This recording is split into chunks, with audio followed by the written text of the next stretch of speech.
Hello students, welcome to Soumya's Commerce Station. So this is the chapter Public Sector Enterprises and उसमें हमने public corporation या statutory corporation तक करा था, जिसमें पिछली वीडियो में हमने ये डिस्कस करा था कि पब्लिक और स्टैट्यूटरी कॉरपोरेशन क्या होती हैं, उनकी डेफिनेशन एंड उनके कुछ फीचर्स हमने डिस्कस करे थे। तो उसमें हमें ये पता चला था कि पब्लिक कॉरपोरेशन एक ऐसी पब्लिक सेक्टर एंटरप्राइज है जिसको एक पर्टिकुलर स्टैट्यूट या एक्ट या लॉ, आप कुछ भी बोल सकते हो, उसके द्वारा बनाया जाता है। मतलब कि हमारी जो पार्लियामेंट है और हमारी स्टेट लेजिस्लेचर्स है वो पब्लिक या स्टैट्यूटरी कॉरपोरेशंस बना सकती हैं। और कैसे बनाएंगी, उन्हें बस एक स्टैट्यूट पास करना होगा। तो ऐसे एक हमारी पब्लिक कॉरपोरेशन या स्टैट्यूटरी कॉरपोरेशन बन जाती है। उसके कुछ फीचर्स देखे थे जिसमें ये पता चला था कि पब्लिक स्टैट्यूटरी कॉरपोरेशंस जो होती हैं इनकी सेपरेट लीगल एंटिटी होती है। तो I think separate legal entity का कॉन्सेप्ट आपको अब तक समझ में आ गया होगा। पब्लिक कॉरपोरेशंस के जो ओनर हैं वो हमारी गवर्नमेंट है, बिकॉज जो आपकी पब्लिक और स्टैट्यूटरी कॉरपोरेशंस हैं ये पब्लिक सेक्टर एंटरप्राइज का ही एक ब्रांच है। ठीक है, एक टाइप है पब्लिक सेक्टर एंटरप्राइज का, तो इसकी ओनर गवर्नमेंट है। सेपरेट लीगल एंटिटी का मतलब है कि जो गवर्नमेंट इसकी ओनर है एंड ये जो पब्लिक कॉरपोरेशन है ये दोनों सेपरेट लीगल एंटिटीज हैं। मतलब लॉ जो है वो कहता है कि पब्लिक कॉरपोरेशन एक आपका आर्टिफिशियल ह्यूमन बीइंग की तरह ट्रीट करा जाएगा, सेपरेट है, उसकी सारी चीजें सेपरेट होंगी एंड जो उसकी ओनर गवर्नमेंट है उनकी चीजें अलग रखी जाएंगी। तो ये हमने देखा था फीचर्स में। तो अब हम देखेंगे कि इसका जो पब्लिक कॉरपोरेशन है इसके मेरिट्स क्या क्या है। ठीक है, अब हम इसका शुरू करेंगे कि इनके मेरिट्स क्या है। मेरिट्स का क्या मतलब होता है? मेरिट्स का मतलब आपका एडवांटेजेस हो गया, प्रोज हो गया। क्वेश्चन पेपर में मेरिट्स की जगह दूसरे टर्म्स आ जाएंगे तो आप कंफ्यूज मत होना। मेरिट्स, एडवांटेजेस, प्रोज एक ही चीज होती है। ठीक है, तो हम देखते हैं पहला मेरिट क्या है। तो पहला मेरिट है हमारा इंटरनल ऑटोनॉमी। ये जो आपका टर्म है ऑटोनॉमी, ये आपने पहले भी सुना होगा। ठीक है, ये पहले भी हमारा आया था और इस टर्म का मतलब होता है इंडिपेंडेंस। ठीक है, इंडिपेंडेंस आप ले लो या फिर इसका मतलब दूसरा वर्ड है फ्रीडम। ठीक है, तो पब्लिक कॉरपोरेशन की पहली मेरिट ये कहती है कि इसमें इंटरनल ऑटोनॉमी प्रेजेंट है। इंटरनल का मतलब होता है बिजनेस के अंदर। बिजनेस के अंदर की जितनी चीजें होती है उन्हें इंटरनल बोला जाता है एंड बिजनेस के बाहर जो चीजें होती है उनको एक्सटर्नल बोला जाता है। तो इसमें ये बोला गया है कि ये जो हमारी पब्लिक कॉरपोरेशन है इसकी इंटरनल मैनेजमेंट में, इसके इंटरनल ऑपरेशंस में, इंटरनल फंक्शंस में, इसके अंदर जो काम हो रहा है उसके लिए इस कॉरपोरेशन को ऑटोनॉमी प्रोवाइड करी गई है, मतलब फ्रीडम प्रोवाइड करी गई है। सिंपल इसका मतलब है कि इसमें गवर्नमेंट बहुत ज्यादा कंट्रोल एक्सरसाइज नहीं करती है।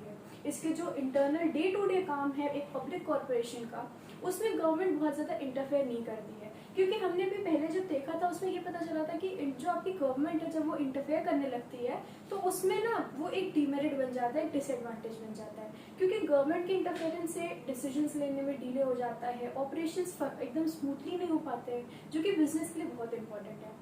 तो पब्लिक कॉरपोरेशन में ये जो गवर्नमेंट का इंटरफेरेंस है ये ज्यादा नहीं होता है। इस कॉरपोरेशन को पूरी इंडिपेंडेंस दी गई है, पूरी फ्रीडम दी गई है कि वो अपने मुताबिक रोज का काम करे, लेकिन उस पर्टिकुलर स्टैट्यूट के अंदर जो भी उसकी गाइडलाइंस है और लीगली सारा काम करे, देन कोई प्रॉब्लम नहीं होती है।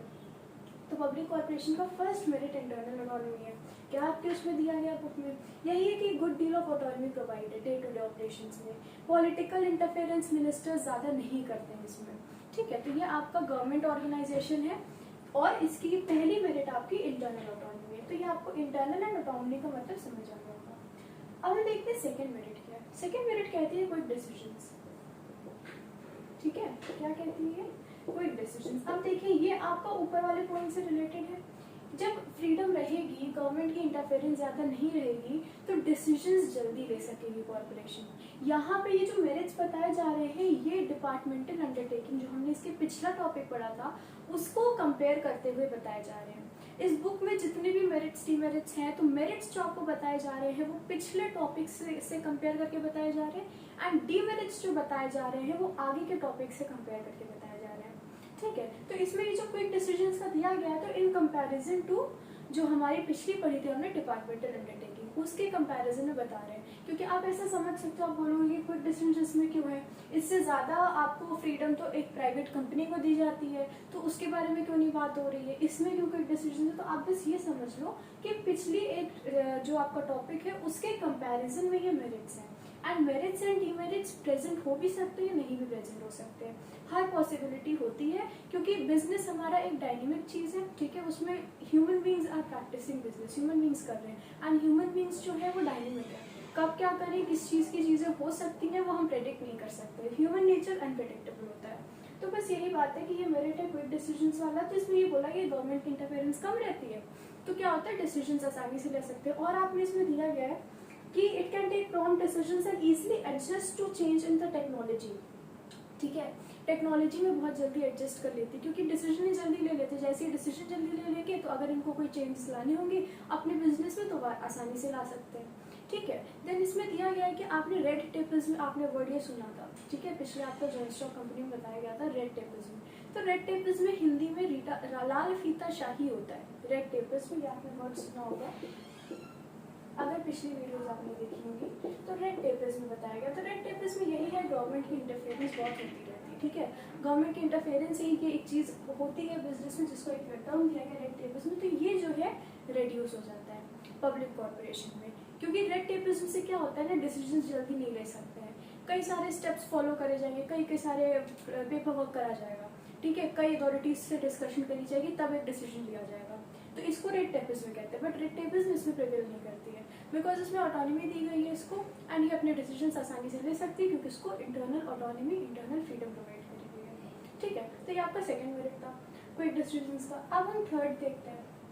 थर्ड मेरिट कहता है मोटिवेशन, ठीक है। अब ये मोटिवेशन कहाँ से आ गई? मोटिवेशन का क्या मतलब होता है कि अगर मोटिवेशन का सिंपल सा मतलब है कि आप किसी काम को एकदम मन से कर रहे हो, ठीक है, लगन से कर रहे हो, लगन, पैशन, ये जो आप बोल सकते हो। मोटिवेशन एक आपको करने की अंदर से वो पावर है, विलिंगनेस होती है काम करने की, वही मोटिवेशन है। तो इसमें बोला गया कि इस ऑर्गेनाइजेशन में, इस स्टैट्यूटरी कॉर्पोरेशन में आपकी मोटिवेशन दी जाती है। मोटिवेशन रहती है, क्यों रहती है? Service conditions of the employees are better. जो सर्विस कंडीशंस प्रोवाइड करी गई है एम्प्लॉयज़ को, जो एम्प्लॉयज़ इस स्टैट्यूटरी कॉर्पोरेशन में काम करते हैं, वो बहुत अच्छी प्रोवाइड करी जाती है।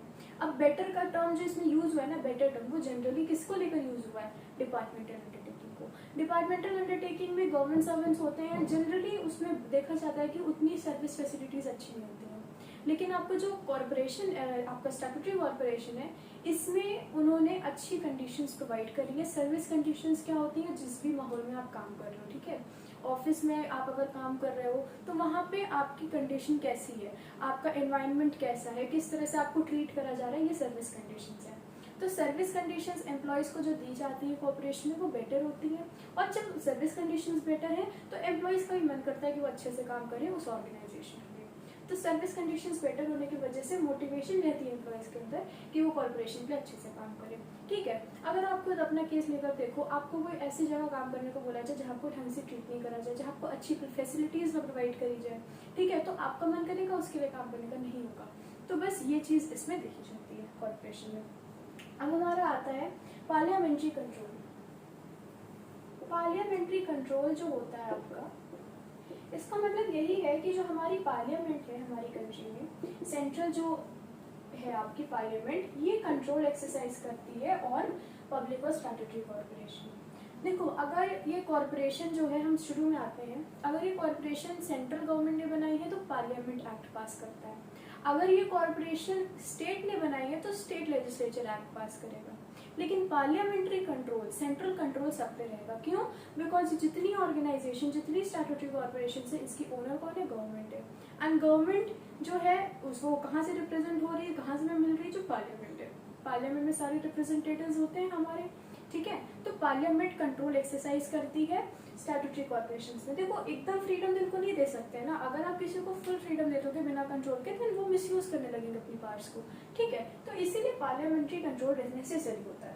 तो इसमें क्या बताया गया है कि performance of statutory corporation subject to scrutiny and discussion by the parliament, ठीक है। जब ये डिस्कशन पार्लियामेंट में होती है, पार्लियामेंट जो कंट्रोल एक्सरसाइज करती है, तो इससे क्या मेरिट होता है? अब आप ये सोचोगे कि पार्लियामेंट अगर कंट्रोल करे तो मेरिट कैसे? मेरिट इसलिए है क्योंकि जब पार्लियामेंट इन ऑर्गेनाइजेशंस पे, इन स्टैट्यूटरी कॉर्पोरेशंस पे कंट्रोल एक्सरसाइज करेगी, तब क्या होगा ना, जो हमारा पब्लिक मनी यूज़ हो रहा है, पब्लिक मनी जो यूज़ हो रहा है, गवर्नमेंट का जो मनी यूज़ हो रहा है, जो इनडायरेक्टली हमारे टैक्सेस से जा रहा है, वो मनी को वो प्रॉपर तरीके से यूज़ करेंगे। तो ये अपनी पावर का मिसयूज ना करे, इसलिए पार्लियामेंट्री कंट्रोल एक्सरसाइज हो रहा है। अगर ये अपनी पावर का मिसयूज नहीं करेंगे तो ये सबके लिए एक एडवांटेज है, एक मेरिट है। तो पार्लियामेंट्री कंट्रोल स्टैट्यूटरी कॉर्पोरेशंस भी इसलिए मेरिट है बिकॉज वो उन पे कंट्रोल करता है, उनको रेगुलेट करता है कि वो किसी भी टाइप का मिसयूज ना करें, पब्लिक मनी को वो ऐसे वेस्ट ना करें, उनको सही से यूज करें। ये आपका पार्लियामेंट्री कंट्रोल से पता चल जाता है, ठीक है। और उससे क्या होता है, improving the performance in the publics interest, ठीक है। तो जनरल पब्लिक जो है हमारी, उनके इंटरेस्ट में फिर काम होगा। जब कंट्रोल एक्सरसाइज होता रहेगा तो वो काम भी अच्छे से करेंगे। सो ये आपका मेरिट है पार्लियामेंट्री कंट्रोल स्टैट्यूटरी कॉर्पोरेशन का। अब हमारा आता है फिफ्थ मेरिट। फिफ्थ मेरिट है हमारा एफिशिएंट मैनेजमेंट। एफिशिएंट मैनेजमेंट क्यों बोला गया है? पहली बात तो मैनेजमेंट जो हो रही है, मैनेजमेंट देखो, मैनेजमेंट जो टर्म है आपका, मैनेजमेंट एंड कंट्रोल और ओनरशिप, ये अलग चीजें होती है। जनरली जो आपकी ये ऑर्गेनाइजेशंस हैं, हम बड़ी ऑर्गेनाइजेशंस इन सब की बात कर रहे हैं, कि इसका जो ओनर होता है, ठीक है, जो ओनरशिप जो कर रहा है और जो मैनेजमेंट का काम देख रहा है, वो दोनों अलग अलग लोग होते हैं, अलग पार्टीज होते हैं। ओनर्स और मैनेजर्स अलग हैं आपकी स्टैट्यूटरी कॉर्पोरेशन में। जो ओनर है आपकी स्टैट्यूटरी कॉर्पोरेशन की, वो कौन है? हमारी हमारी गवर्नमेंट है, ठीक है। एंड ये आप इसका एक रीजन सेपरेट लीगल एंटिटी वाला भी समझ सकते हो कि इनकी जो मैनेजमेंट का काम हो रहा है, मैनेजमेंट का काम कौन देख रहा है? Board of directors. Board of directors, board of directors जब आपने और कहाँ सुना था? जॉइंट स्टॉक कंपनी, ठीक है। बोर्ड ऑफ डायरेक्टर्स क्या है? यही जो गवर्नमेंट है, जो ओनर है, वो क्या करेगी?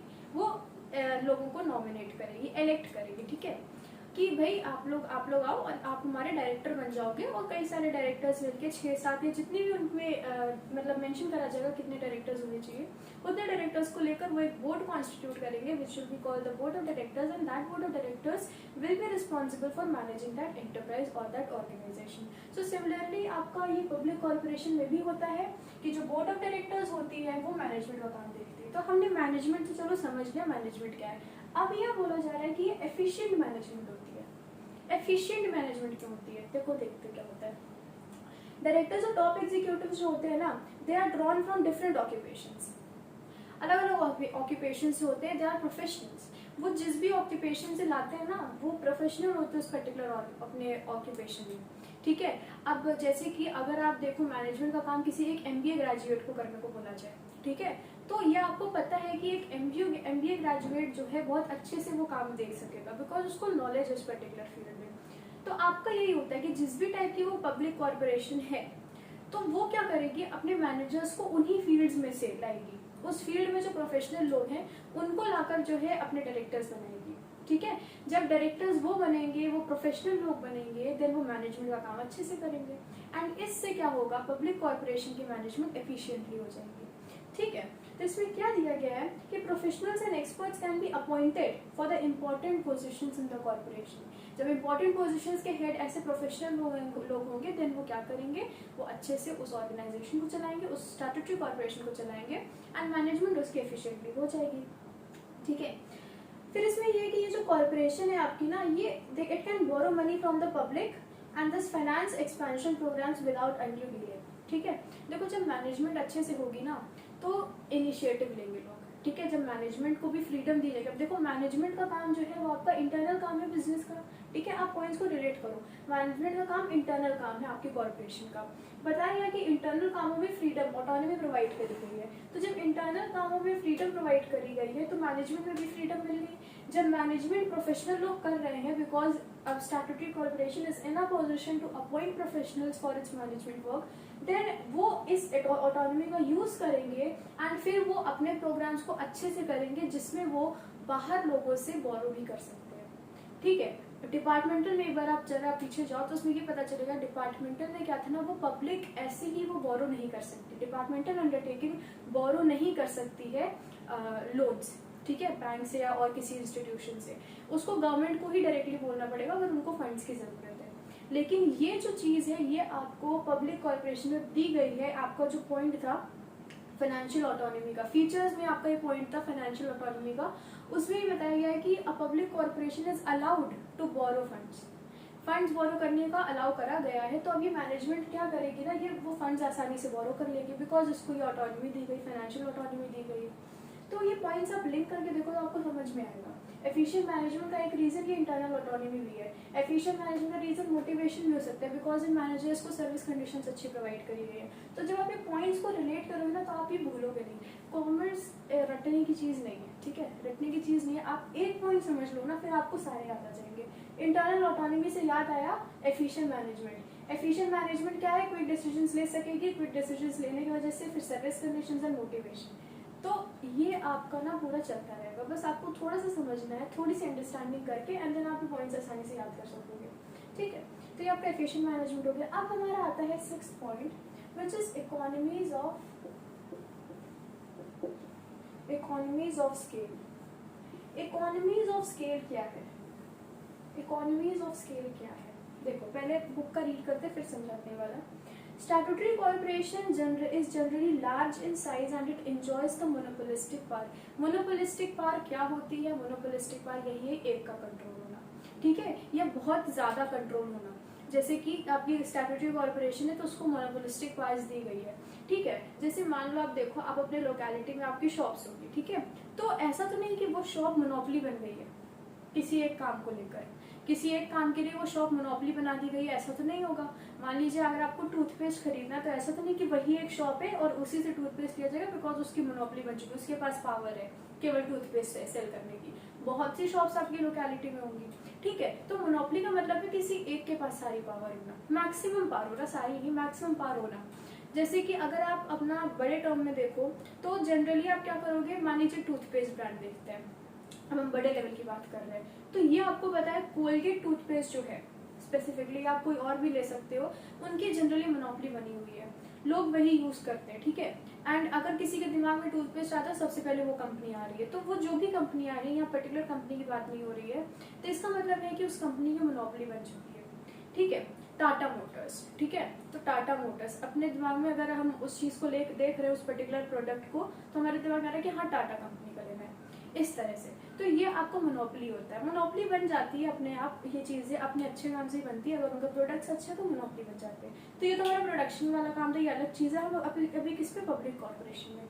पब्लिक कॉर्पोरेशन में बोला गया है कि इट एंजॉयज मोनोपोलिस्टिक पावर्स, ठीक है। अब देखो आपको ये पता चल गया इसकी मोनोपोलिस्टिक पावर्स है, पर आपको भी ये जानने की जरूरत नहीं कैसे होता है, क्योंकि अभी आप ऊपर ऊपर पढ़ रहे हो, ठीक है। तो आपको ये पता होना चाहिए कि हाँ इसको भी, इसमें भी मोनोपोलिस्टिक पावर्स होती है, मिली होती है इसको, ये एक मेरिट है, आपको बस ये पता होना चाहिए क्यों होती है, कैसे होती है। फिर आप डीप में चले जाओगे तो उसके लिए आपको जो है ज्यादा पढ़ना पड़ेगा।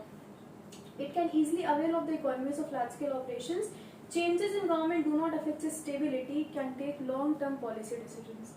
अब देखो ये क्या यहाँ बताया गया है, इकोनॉमीज ऑफ स्केल क्या, हम इस पर आते हैं, ठीक है। इकोनॉमीज ऑफ स्केल का ये मतलब है, ये कॉन्सेप्ट आपको पहले ही बताया गया है। इकोनॉमीज ऑफ स्केल का ये है कि जनरली देखो, जनरली ये है जो भी बिजनेस, जो भी काम करते हैं, जितने भी हम यहाँ पर बिजनेस का लेकर समझा रहे हैं बिकॉज ये आपका बिजनेस से रिलेटेड है। बिजनेस क्या काम करती है, हम यहाँ देखते हैं कोई एक इंडस्ट्री को लेते हैं, इंडस्ट्री है जो प्रोडक्शन कर रही है। इंडस्ट्री कौन सा काम करती है, प्रोडक्शन का काम करती है। कॉमर्स कौन सा काम होता है, डिस्ट्रीब्यूशन का, ये आपको पहले बताया गया। इंडस्ट्री जो है उसने प्रोडक्शन का काम करा, मान लो वो प्रोड्यूस कर रही है, चलो हम लेते हैं मैंगो शेक। मैंगो शेक इसलिए एग्जांपल लिया गया है बिकॉज इसको हम घर के एग्जांपल से एक्सप्लेन करेंगे। सो मैंगो शेक का प्रोडक्शन हो रहा है। अब क्या होगा ना, इंडस्ट्री क्या चाहेगी ना कि वो इस चीज को प्रोड्यूस करने के लिए जितना पैसा लगाए, क्योंकि आपको पहले वो चीज बनानी है फिर आप वो सेल करोगे, तो उस चीज को, उस पर्टिकुलर प्रोडक्ट को बनाने के लिए भी आप खर्चा करोगे, ठीक है। अगर आपने सोचा कि आपको मैंगो शेक बनाकर सेल करना है तो आप क्या करोगे, आपको पहले मैंगोज लाने होंगे, मिल्क लाना होगा, शुगर लाना होगा, फिर आपको जो मिक्सर ग्राइंडर है उसमें आपको बनाना पड़ेगा, तो इसमें आपके एक्सपेंसेस होंगे, ठीक है। कैसे एक्सपेंसेस होंगे, वो सब सामान खरीदने का, इलेक्ट्रिसिटी यूज होने का। तो ये जो हमारे एक्सपेंसेस लग रहे हैं शुरू में एक प्रोडक्ट को बनाने से पहले, इसको हम बोलते हैं कॉस्ट ऑफ प्रोडक्शन, सिंपल सा टर्म है, कॉस्ट ऑफ प्रोडक्शन। कोई इसमें बहुत ज्यादा समझने की बात नहीं है। किसी चीज को प्रोड्यूस करने में जो हम पैसा लगा रहे हैं, जो प्रोड्यूसर पैसा लगा रहे हैं, वो कॉस्ट है। फिर आप उसको क्या करोगे, जब आप सेल करोगे तो आप ये देखोगे कि भाई जितने में हमने प्रोड्यूस करा है उससे ज्यादा में हम सेल करें तब हमको प्रॉफिट होगा। तो कॉस्ट प्राइस और सेलिंग प्राइस आपका वाला जो कॉन्सेप्ट है प्रॉफिट का वो आ जाएगा। तो यहाँ इंडस्ट्री क्या चाहेगी ना कि ये इसका जो कॉस्ट ऑफ प्रोडक्शन इसको जो है कम कर दे, ठीक है, कॉस्ट ऑफ प्रोडक्शन लो रखेगी। तो हर इंडस्ट्री यही चाहती है कि हमारा कॉस्ट ऑफ प्रोडक्शन जो रहेगा वो कम रहेगा, ठीक है, कम रहे तो अच्छा रहेगा। अगर हम कम कॉस्ट में एफिशिएंटली यूज कर कोई प्रोडक्ट बनाएंगे एंड देन उसको हम सेल करेंगे तो ये बेनिफिशियल होता है किसी भी इंडस्ट्री के लिए। बस आप ये कॉन्सेप्ट समझ लो, क्यों क्या की जानने की जरूरत नहीं है। तो होता क्या है, अभी मैंगो शेक हम घर का एग्जाम्पल लेकर समझाते हैं। आपको क्या करना है, आपको कॉस्ट ऑफ प्रोडक्शन कम करना है। क्या करना है, कॉस्ट ऑफ प्रोडक्शन कम करना है। आपके पास है कि आपको मैंगो शेक बनाकर किसी को आपको जो है जाकर सेल करना है। अब आप क्या करोगे, आपने क्या लिया, एक मिक्सर ग्राइंडर लिया, ठीक है, एक मिक्सर लिया आपने एंड देन उसमें आपने क्या डाल दिया, मैंगोज डाल दिया, मैंगोज डाल दिए। आपने क्या करा, आपने एक मैंगो डाला, ठीक है, आपने उसमें मिल्क डाला, मिल्क मान लीजिए हाफ डाला आपने, ठीक है, उसके बाद हाफ अ कप डाल दिया, ठीक है, उसके बाद आपने मान लीजिए शुगर ले ली एंड शुगर आपने 2 टेबल स्पून या कुछ भी आपने डाल दिया। अब आपने क्या करा, इतनी चीजें नहीं, मिक्सर में डाली, मिक्सर चलाया, आपका मैंगो शेक बन गया। मैंगो शेक आपका 1 ग्लास बना, ठीक है, 1 ग्लास आपका मैंगो शेक बन गया। अब आपने देखा भाई आपको कितना एक्सपेंसिव है इसमें, तो ये था कि मैंगो आपका पड़ा, मान लीजिए 1 मैंगो था तो आपका किसी पर्टिकुलर अमाउंट का पड़ा एंड टोटल मिलके आपका हुआ 10 रुपीज। मान लीजिए 10 rupees including the electricity which you are using, including वो इलेक्ट्रिसिटी जो आप यूज कर रहे हो, इलेक्ट्रिसिटी का इंक्लूड करके आपका 10 रुपए में आपका 1 ग्लास मैंगो शेक का बन गया। अब आप जाओगे एंड वो 1 ग्लास आप किसी को सेल कर दोगे, किसी को सेल कर दोगे, आपने बेचा उसको 15 रुपीज पे। तो सेलिंग प्राइस आपका 15 है, कॉस्ट प्राइस आपका 10 है, प्रॉफिट हो गया selling price minus cost price 15 minus 10 5 rupees, 5 रुपए का आपको प्रॉफिट हो गया, ठीक है, ये आपका हो गया 5 रुपीज का प्रॉफिट। अब क्या है, ये आपने 1 ग्लास बनाया। अब इसको, इसमें आप अपना कॉस्ट ऑफ प्रोडक्शन कम कैसे कर सकते थे, एक मिक्सर ग्राइंडर में आप 4 ग्लास मान लीजिए बना सकते हैं, एक मिक्सर ग्राइंडर में आप 4 ग्लासेस बना सकते हैं मैंगो शेक का, ठीक है, मान लीजिए 4 ग्लासेस आपके आराम से बन जाएंगे। अब आपने क्या करा, आपने मैंगोज लिए, मैंगो आपने मान लीजिए बढ़ा दिए एंड मैंगो आपने ले लिए 3, मिल्क आपने लिया हाफ कप से ज्यादा आपका हो गया, मान लीजिए 3 कप हो गया एंड शुगर आपकी 2 कप से ज्यादा 6 स्पून हो गई। अब आपने इतना बढ़ा दिया, लेकिन जब आप बनाओगे ये आप मैंगो शेक अपना, इलेक्ट्रिसिटी उतनी ही यूज होगी, ठीक है, इलेक्ट्रिसिटी उतनी यूज होगी। जब आप ये पहले बना रहे थे 1 ग्लास तो उसमें भी आप मिक्सर ग्राइंडर चला रहे थे, ठीक है, उसमें भी उसने उतनी इलेक्ट्रिसिटी यूज करी और वो मैंगो शेक बनाया एंड उसमें क्या था, जगह खाली थी, उसमें केवल 1 ग्लास का आपने बनाया था, तो मिक्सर ग्राइंडर में और स्पेस बाकी थी, वो स्पेस आपने यूटिलाइज नहीं करी, पर इलेक्ट्रिसिटी ने वो पूरे मिक्सर ग्राइंडर को घुमाया। समझ रहे हो आप लोग। अब अगर आपने क्या करा, आपने ये ग्लास 1 ग्लास की जगह 4 ग्लासेस वाला बनाया, उसमें भी इलेक्ट्रिसिटी उतनी यूज होगी, बट वो जो आपकी स्पेस बची हुई थी वो भी ऑक्यूपाइड हो गई, क्योंकि मैंगो शुगर मिल्क की क्वांटिटी आपने बढ़ा दी। तो इसमें आप देखोगे कि ये जो आपने 4 ग्लास एक बार में प्रोड्यूस करा, मान लीजिए इसका पूरा कॉस्ट मिलाकर ये आपका 1 ग्लास का 10 रुपीज था, तो 4 ग्लास का ऐसे तो आपको 40 रुपीज आना चाहिए था, लेकिन ये सब होके क्योंकि इलेक्ट्रिसिटी आपकी उतनी यूज हुई केवल 20 रुपीज, 20 रुपीज आपका कॉस्ट ऑफ प्रोडक्शन हुआ, ठीक है, 20 रुपीज आपका कॉस्ट ऑफ प्रोडक्शन के हुआ, 20 रुपीज में आपने 4 ग्लास बना लिए। यहाँ आपने 10 रुपीज अपने खर्च करे तब आप 1 ग्लास बना पाए जिसमें आपको 5 रुपए का प्रॉफिट हुआ। यहाँ पर आपने क्या करा, 4 ग्लास बनाए जिसमें जो केवल 20 रुपीज में बन गए। क्यों? क्योंकि आपने अच्छे से यूज करा, ठीक है। जब आप लार्ज स्केल ये प्रोडक्शन करोगे, आपने 4 ग्लास बना दी केवल 20 रुपीज में, जब आप 4 ग्लास बनाओगे तो आप 4 लोगों को सेल कर सकोगे, ठीक है। अब आप जब 4 लोगों को ये सेल कर सकोगे और आप 10 रुपीज से बेचोगे तो आपको कितना ज्यादा प्रॉफिट होगा कि नहीं होगा। लार्ज स्केल ऑपरेशंस होंगे, तो ये बोला गया कि जब लार्ज स्केल ऑपरेशंस हम करते हैं तो उसमें हमारा कॉस्ट ऑफ प्रोडक्शन भी कम हो जाता है, हमारा प्रॉफिट मार्जिन भी बढ़ जाता है, प्रॉफिट भी हम ज्यादा ले सकते हैं। तो सिंपल सी बात ये बताई गई है कि जब आप प्रोडक्शन ज़्यादा करोगे, लार्ज स्केल प्रोडक्शन करोगे, तो आप ज़्यादा दूर तक अपने सामान को स्कैटर कर पाओगे, सेल कर पाओगे, तो लार्ज स्केल ऑपरेशंस आप कर सकोगे। इकोनॉमीज ऑफ स्केल यही है। स्केल क्या? Large scale. लार्ज स्केल में आप ऑपरेशंस करोगे, लार्ज स्केल में ऑपरेशंस करोगे, मार्केट आपकी उतनी बढ़ेगी, जितना ज़्यादा आपके ऑपरेशंस होंगे उतना ज़्यादा आपको प्रॉफिट मिलेगा। ठीक है, तो आपको बस ये बताया गया है कि पब्लिक कॉर्पोरेशन क्योंकि लार्ज साइज्ड होती है, मोनोपोलिस्टिक पार्ट्स होती है, तो वो ये फ़ायदा उठा सकती है लार्ज स्केल प्रोडक्शन से लेकर लार्ज स्केल ऑपरेशंस का, ये फ़ायदा उठा सकती है। तो बस ये मेरिट था। आपके इसमें इकोनॉमीज ऑफ स्केल नहीं बताया गया, but economies of scale large scale operation जो आपका इसका यही एक थोड़ा सा कॉन्सेप्ट है। बहुत डीप कॉन्सेप्ट ये भी नहीं है, एकदम ऊपरी ऊपरी है। अभी मेरे आपको कन्फ्यूजन हो इसमें, बट कोई नहीं, आपको बस इतना जानना है। देखो ये सब चीज़ें आपको बाद में पढ़ाई जाएंगी, ठीक है, इसलिए डिटेल में नहीं जाया जा रहा है, बिकॉज फिर ना आपको बहुत कन्फ्यूजन हो जाएगी, क्योंकि इसमें एक मेरिट है केवल एंड उसका इतना डिटेल एक्सप्लेनेशन मांगेंगे नहीं। इकोनॉमीज ऑफ स्केल इतना समझ लो कि अगर लार्ज स्केल काम होगा तो इसके लिए इस कॉर्पोरेशन में बेनिफिशियल होगा। ठीक है, बस इतना जानो आप। तो ये आपका इकोनॉमीज ऑफ स्केल का जो मेरिट है, एडवांटेज है, ये पब्लिक और स्टैट्यूटरी कॉर्पोरेशंस अवेल कर सकती है। ये आपका हो गया मेरिट। तो यहाँ पर हमने देख लिया कि इसके मेरिट्स क्या क्या है। यहाँ पे मेरिट्स खत्म होते हैं, ठीक है।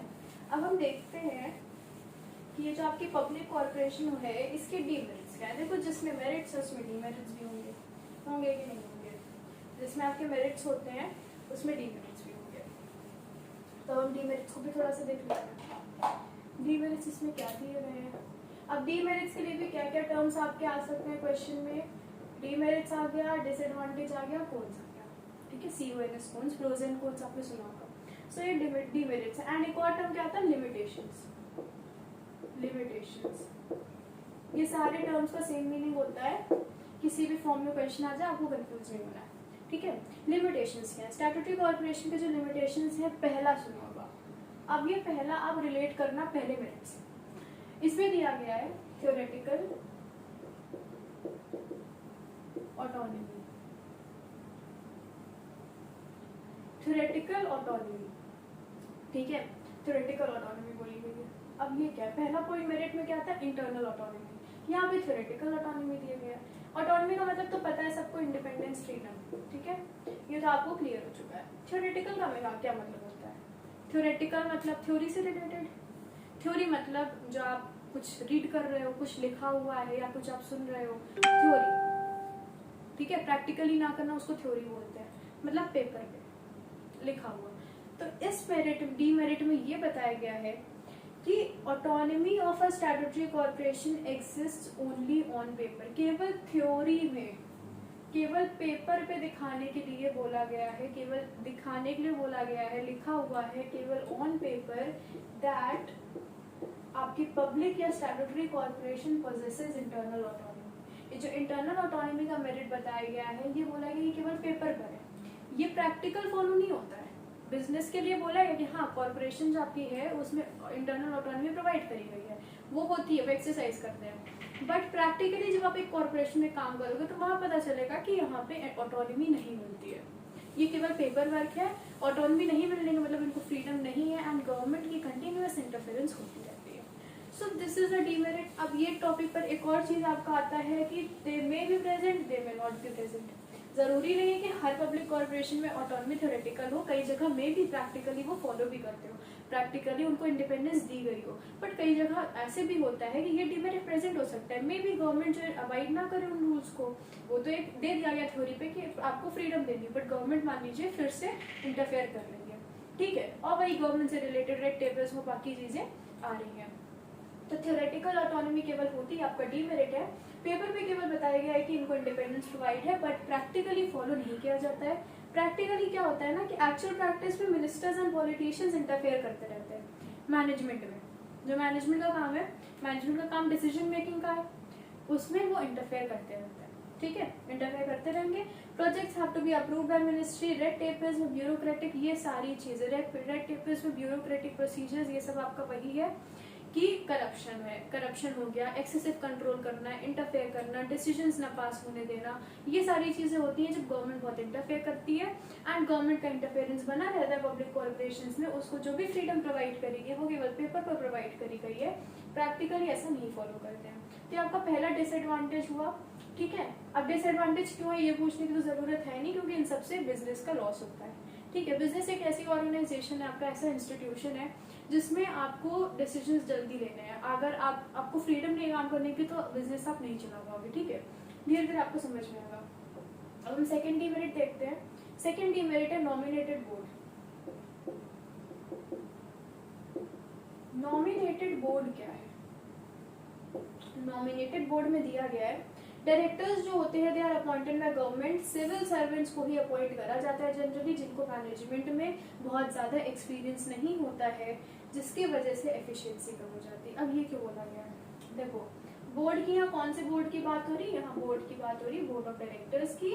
बोर्ड ऑफ डायरेक्टर्स मतलब जो कि मैनेजमेंट का काम देखेंगे। अब इस पॉइंट को भी आप ऊपर वाले से रिलेट करो थ्योरेटिकल ऑटोनॉमी से, मतलब फ्रीडम तो प्रोवाइड नहीं है, गवर्नमेंट इंटरफेयर करती है, तो गवर्नमेंट मैनेजमेंट में इंटरफेयर करती है। गवर्नमेंट क्या करती है? ओनर तो गवर्नमेंट है, नॉमिनेट वही करेगी। गवर्नमेंट डायरेक्टर्स की पोस्ट के लिए, मैनेजमेंट का काम देखने के लिए सिविल सर्वेंट्स को, जनरली सिविल सर्वेंट्स को अपॉइंट करती है। एंड सिविल सर्वेंट्स कौन होते हैं? जिन्होंने वो जनरली आपका जो सिविल सर्विसेज एग्जाम होता है वो देकर जो बनते हैं, जो उसको पास करते हैं, एंड देन वो सिविल सर्वेंट्स बन जाते हैं। एंड ठीक है, फिर उसके बाद उनको ऐसी ऑर्गेनाइजेशंस में उनको फिर करने को बोला जाता है, वो सर्विसेज प्रोवाइड करते हैं। तो सिविल सर्वेंट्स जो होते हैं जनरली, सिविल सर्विस एग्जाम जो आपका होता है उसमें ज्यादा वो नहीं कहते कि आपको कोई पर्टिकुलर क्वालिफिकेशंस चाहिए। एंड ग्रेजुएट्स जो होते हैं वो जनरली सिविल सर्विसेज एग्जाम में बैठते हैं। बहुत कम केस है जहाँ पर बहुत एक्सपीरियंस लोग सिविल सर्विसेज एग्जाम दे और क्रैक करें, ठीक है। क्रैक करने का जो है आपका वो डिपेंड करता है ना कौन कौन पार्टिसिपेट कर रहा है। तो जनरली नए नए जो यंग बच्चे हैं वो आपका सिविल सर्विसेज एग्जाम देते हैं एंड क्रैक कर लेते हैं अगर वो मेहनत करते हैं, एंड देन उसके बाद उनके वो सिविल सर्वेंट्स वो बन जाते हैं। सिविल सर्वेंट्स बनने के बाद क्या होता है, उनको इन कॉर्पोरेशन में मैनेजमेंट बना देती है गवर्नमेंट, ठीक है। अब अगर एक ऐसी कॉर्पोरेशन है जिसमें इतना ज्यादा काम देखना है, वहां की मैनेजमेंट के लिए एक एक्सपीरियंस्ड प्रोफेशनल इंसान का होना जरूरी है, ठीक है। अब ये आपका जो डीमेरिट है, ये आपका मेरिट जो एफिशिएंट मैनेजमेंट था उससे आपका कॉन्ट्राडिक्ट कर रहा है, ठीक है। एफिशिएंट मैनेजमेंट में तो बोला गया था मैनेजर्स प्रोफेशनल्स होते हैं, लेकिन यहाँ पर आपका डीमेरिट पे बताया जा रहा है कि गवर्नमेंट की इंटरफेरेंस की वजह से, थ्योरेटिकल ऑटोनॉमी की वजह से, अब बोर्ड ऑफ डायरेक्टर्स में जो डायरेक्टर्स रहेंगे, जो मैनेजमेंट का काम देखेंगे, वो सिविल सर्वेंट्स को होते हैं। सिविल सर्वेंट्स को अपॉइंट कर दिया जाता है, सिविल सर्वेंट को अपॉइंट कर देते हैं एंड फिर वो मैनेजमेंट काम देखते हैं। अब जब इनएक्सपीरियंस्ड लोग, ठीक है, इनएक्सपीरियंस्ड लोग जब ऐसे मैनेजमेंट काम देखेंगे तो मैनेजमेंट में एफिशिएंसी लो हो जाएगी। अच्छे से कैसे मैनेज कर पाएगा? क्योंकि अगर हेड ही आपका ज्यादा आपका नॉलेजेबल नहीं है मैनेजमेंट के काम में, या जिस भी चीज से रिलेटेड आपकी कॉर्पोरेशन है, तो फिर आपकी वो कॉर्पोरेशन अच्छे से नहीं चलेगी, एफिशिएंटली नहीं चलेगी। ठीक है, आपको बताया गया है। नॉमिनेटेड बोर्ड, नॉमिनेटेड बोर्ड आपका इसलिए डिसएडवांटेज है क्योंकि जो बोर्ड के जो मेंबर्स नॉमिनेट कर रही है वो गवर्नमेंट कर रही है, एंड जो डायरेक्टर्स हैं ये सिविल सर्वेंट्स होते हैं, ठीक है, जो जनरली इनएक्सपीरियंस्ड होते हैं। सबको नहीं बोला जाता, जनरली बोला जा रहा है, ज्यादातर ऐसा होता है। अब हमारा आता है third demerit which is rigid structure. Rigid structure क्या होता है? रिजिड मतलब फिक्स्ड हो गया, स्ट्रक्चर मतलब पूरा स्ट्रक्चरल ऑर्गेनाइजेशन। रिजिड स्ट्रक्चर है the constitution of statutory corporation is rigid, objects and parts can not be changed without amending the statute. अब देखो आपकी जो स्टैट्यूटरी कॉर्पोरेशन थी वो किससे बनी थी? एक स्टैट्यूट से बनी थी, है ना। पार्लियामेंट या फिर आपका जो स्टेट लेजिस्लेचर वो एक स्टैट्यूट या एक्ट या लॉ पास करेगा जिससे कि ये कॉर्पोरेशन आपकी बन जाएगी। मतलब कि एक्ट लॉ पास करने का क्या मतलब होता है कि इसमें इसके ऑब्जेक्ट्स, इसके पार्ट्स, इसके फंक्शंस, कैसे काम करेगी, क्या क्या चीज होगी, वो सब मेंशन होता है।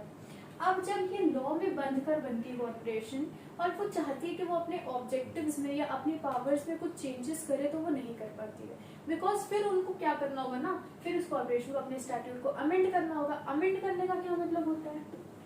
आपने अमेंड वर्ड सुना होगा, अमेंड करने का मतलब होता है चेंज करना, ठीक है। अगर आप लॉ में कुछ चेंज करते हो तो उसको अमेंडमेंट कहते हैं, अमेंड करना। तो अमेंड करना का मतलब है कि फिर इस कॉर्पोरेशन को अपने इस एक्ट में या स्टैट्यूट में वो चेंजेस लाने होंगे। अगर वो कॉर्पोरेशन चाहती है कि वो अपने ऑब्जेक्टिव्स बदल ले, कुछ नए ऑब्जेक्टिव्स ऐड कर दे, तो वो नहीं कर पाएगी फंक्शन जब तक वो अपने स्टैट्यूट में जाकर उसको चेंज ना कर दे, वहाँ पे ऐड ना कर दे या कुछ चीज़ हटा ना दे। वो पूरा प्रोसेस होता है। अब जब ये प्रोसेस फॉलो करेगी तो टाइम कंज्यूमिंग लगेगा, और बिजनेस में जितना जल्दी आप करोगे उतना आपको प्रॉफिट होगा, क्योंकि बिजनेस में आपको अपॉर्चुनिटीज नहीं स्लिप करनी चाहिए। ये जो आपकी पब्लिक कॉर्पोरेशन जिस भी चीज को अंडरटेक कर रही हो, जिस भी टाइप की चीज देख रही हो, उसमें आपको कोई डिसीजंस लेने होंगे। लेकिन इनको क्या है, फिर इनको वेट करना पड़ जाएगा कि वो पहले अपने स्टैट्यूट में जाकर उसको चेंज करें एंड देन वो उस चीज को कर पाएंगे, उस फंक्शन को कर पाएंगे। इसकी वजह से क्या है, वो एक रिजिड स्ट्रक्चर है, एक फिक्स्ड स्ट्रक्चर में बंध जाती है, एक स्टैट्यूट में बन जाती है, जिसमें जब तक वो चेंज नहीं करेगी तब तक वैसा काम नहीं कर सकेगी। तो इससे क्या डिले हो जाता है, टाइम कंज्यूमिंग। तो रिजिड स्ट्रक्चर ही हो गया। अब आपका आता है अब्यूज ऑफ मोनोपोली। क्या है अब्यूज ऑफ मोनोपोली? देखो मोनोपोली आपको बताई गई थी ना क्या होता है, ठीक है। यही है कि स्टैट्यूटरी कॉर्पोरेशन जो है ना, वो अपनी मोनोपोलिस्टिक पावर को मिसयूज कर सकती है, जिससे कि वो कंज्यूमर्स को एक्सप्लॉइट करेगी, ठीक है। वो इट मे चार्ज, देखो यहाँ पे कौन सा टर्म यूज हो रहा है, मे, मतलब this demerit may be present, ऐसा हो सकता है। ये नहीं कह रहे कि इट विल चार्ज या इट कैन चार्ज या इट इज चार्जिंग, ऐसा नहीं है। It may charge, it may exploit the consumers, it may misuse its powers. So demerits may be present, may not be present. It may charge unduly high prices to cover up inefficiency, may also indulge in antisocial practices. अब public corporation जो आपकी है, since human beings are the owner, human beings are undertaking the management and control of this organization, the statutory corporation, therefore अब वो क्या करेंगे, उनका mind है, वो डायनेमिक नेचर, उनके बिहेवियर को हम नहीं जान सकते हैं, प्रेडिक्ट नहीं कर सकते हैं। तो अगर उनको जो मोनोपोली दी गई, आपको मोनोपोली दी गई, इकोनॉमीज ऑफ स्केल में बताया गया था कि इनको मोनोपोलिस्टिक पावर्स दी जाती हैं। क्या होता है, वो अपनी मोनोपोली को अगर अच्छे से उसका मिसयूज करने लगे तो क्या करेंगे, वो जो भी मान लीजिए अपना जो भी काम कर रहे हैं, जिस भी चीज को अंडरटेक कर रहे हैं, वो प्राइसेस उसके बढ़ा देंगे, ठीक है। कंज्यूमर्स को एक्सप्लॉइट करने लगेंगे। कंज्यूमर्स का एक्सप्लॉइटेशन कई चीजों से हो सकता है, ठीक है। मान लीजिए प्राइसेस, सबसे मेन तो ये प्राइसेस बढ़ा देना अचानक से, फिर और भी कई तरीके होते हैं जिससे कंज्यूमर्स को एक्सप्लॉइट करा जा सकता है। तो एक्सप्लॉइटेशन ऑफ कंज्यूमर्स हो जाएगी। पावर्स को मिसयूज करके वो करप्शन कर सकते हैं। एंटी सोशल प्रैक्टिसेस क्या है, जो सोसाइटी के लिए सही नहीं, करप्शन हो गया आपका, ब्राइबरी, ये सारी चीजें एंटी सोशल है। तो अब मान लीजिए आप फिर पब्लिक कॉर्पोरेशन क्या करेगी, आप अगर आपको कोई काम करवाना है अपना, जिस भी कॉर्पोरेशन से आप करवा रहे हो, देन क्या होगा, मान लीजिए वो करप्शन करने लगे, ठीक है, वो आपको एक्सप्लॉइट करने के लिए आपसे ब्राइब्स लेने लगे, ठीक है। तो ये मोनोपोलिस्टिक पावर जो दी गई है इस कॉर्पोरेशन को, वो इसका मिसयूज कर सकती है। So this is also demerit, this में ऑल्सो बी प्रेजेंट। यहाँ पर हम खत्म करते हैं इस वीडियो को। इसमें हमने मेरिट्स एंड डीमेरिट्स देखे पब्लिक कॉर्पोरेशन के। तो इससे एक आइडिया लग गया होगा कि किस टाइप का आपका फंक्शन होता है स्टैट्यूटरी कॉर्पोरेशन में या पब्लिक कॉर्पोरेशन में। अब नेक्स्ट वीडियो में हम देखेंगे कि इसकी सूटेबिलिटी क्या है, किन किन जगहों में, किन किन चीज़ों में सूटेबल होती है पब्लिक कॉर्पोरेशन। एंड उसके बाद हम अपना जो आपका लास्ट पार्ट है इस चैप्टर का, गवर्नमेंट कंपनी का, वो अंडरटेक करेंगे। सो अभी के लिए आप इतना पढ़ लो and take care of yourself and bye.